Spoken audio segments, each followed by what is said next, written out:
Okay, so Garmin has just dropped the first quarterly firmware update for 2024 for their wearables, and it's got a bunch of pretty cool things in there. I would argue one of the coolest slates of firmware update features that we've seen from Garmin in probably like the last 4 or 5 of these updates or so, last year basically.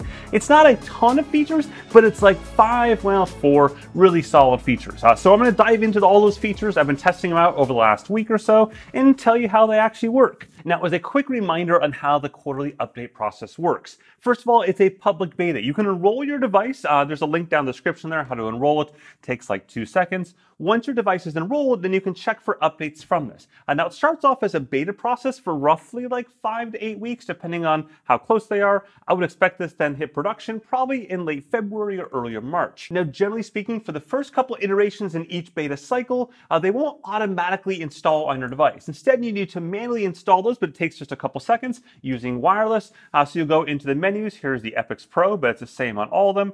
Down into settings, system, and then down into updates, down, software updates, and then you'll see check for updates. If I tap this here, it'll go off and connect to the interwebs, download the update to the device, and then allow me to start installing it. Now, with that said, which devices are getting the updates? Well, here is a list on the side right there. It is essentially all the Fenix 7 series, both Fenix 7 regular and Fenix 7 Pro, all the Epix and Epix Pro series, the Enduro 2, the Quad X7, the Mark II series, except the Aviator. I'll talk about why in just a second.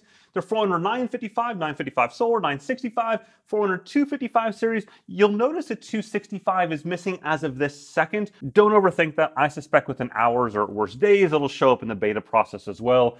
Generally speaking, when there's a slight difference there, it's usually due to some like sort of graphics thing or icon thing. And because the 265 has the smallest screen with the 265S, I suspect there's probably a couple of graphics things that are still being kind of tweaked there. Meanwhile, for something like the Tactix 7 series, including the AMOLED version, as well as the Aviator from the Mark series, those are not included in any beta programs, likely because of those aviation features that go through like a whole extra set of quality assurance processes before they get released off and you crash your plane or whatever the case is. Also, you'll notice the Instinct 2 series isn't there. Again, don't freak out. This is just like typical Garmin. It takes like a week or two for all these things to land on the to land. So I suspect that's coming here probably in the next few days or week or so. Okay, so with that said, let's dive through each of these main features, starting with honestly the most unexpected one, which is lap undo. What this feature allows you to do is to undo the lap button in case you accidentally press the lap button. But there are some caveats to this. First off, let me show you how this works.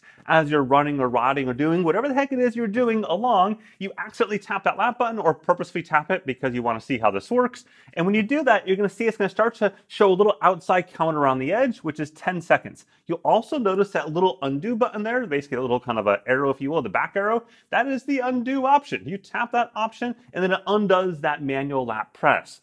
Now, that is the catch. As of right now, it's only for manual lap presses and transitions. We'll talk about transitions in just a second. But for any sort of automatic laps, like for example, every kilometer, every mile, whatever the case is, those don't undo. You can't undo those. I tried that today in the track. I tried it afterwards. Didn't really work.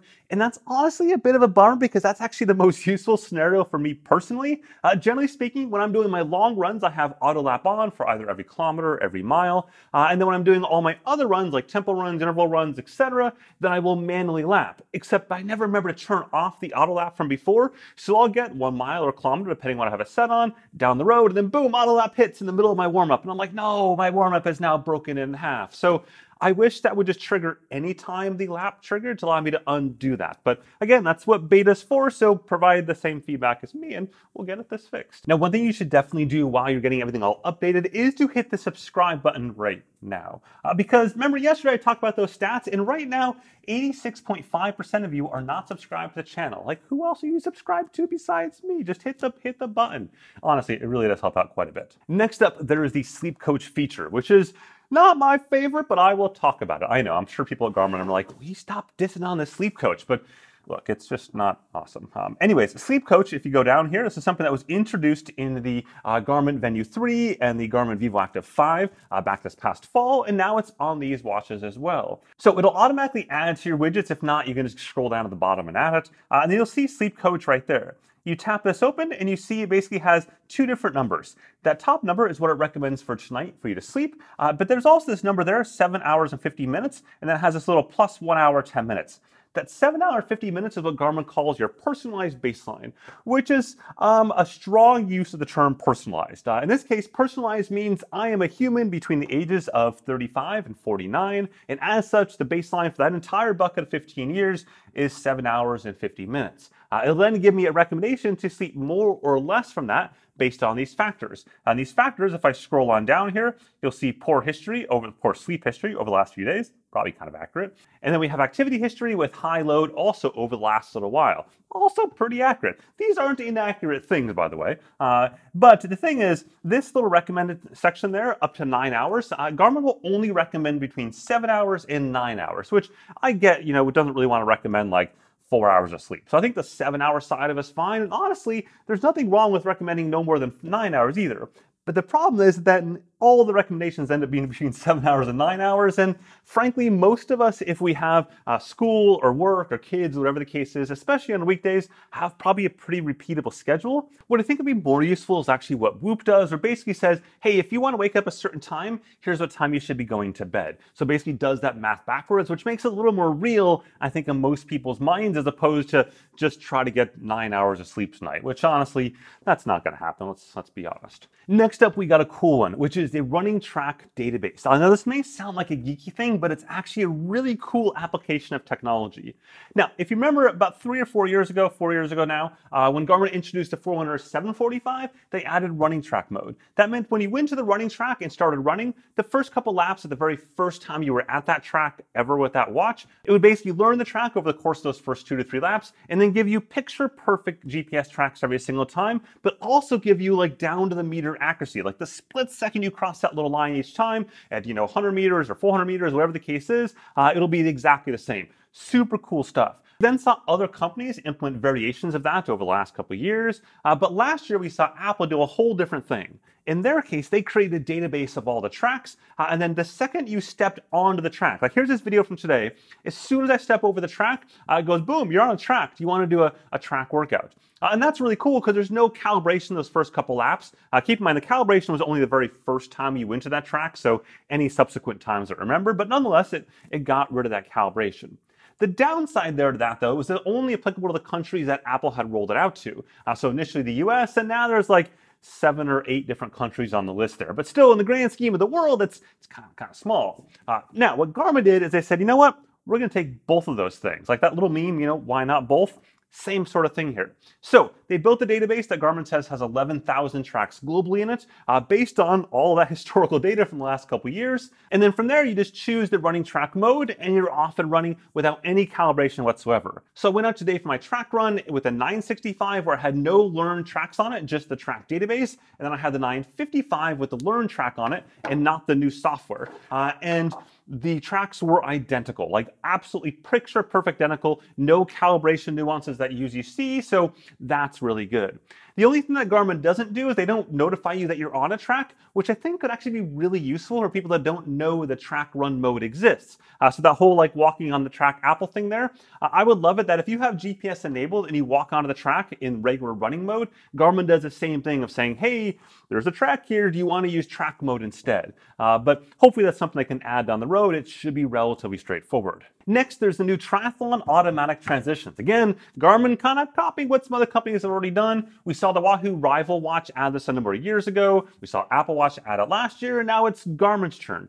So essentially the way this works is that the very first time you open up a triathlon mode, or the duathlon, or effectively the custom multi-sport mode, or the swim run mode, any of those multi-sport sort of modes, it'll say, hey, automatic transitions, do you want to enable them? Yes or no?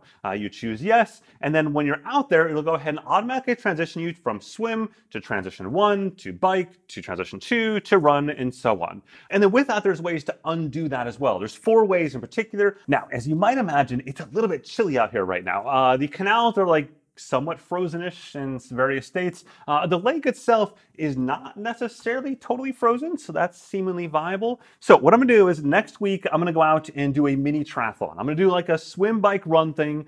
It's gonna be really, really cold, but look, the Dutch like swimming in cold water. There was guys out here today when I came back from the track, you can see them right there swimming. One of them without a wetsuit, one of them with a wetsuit.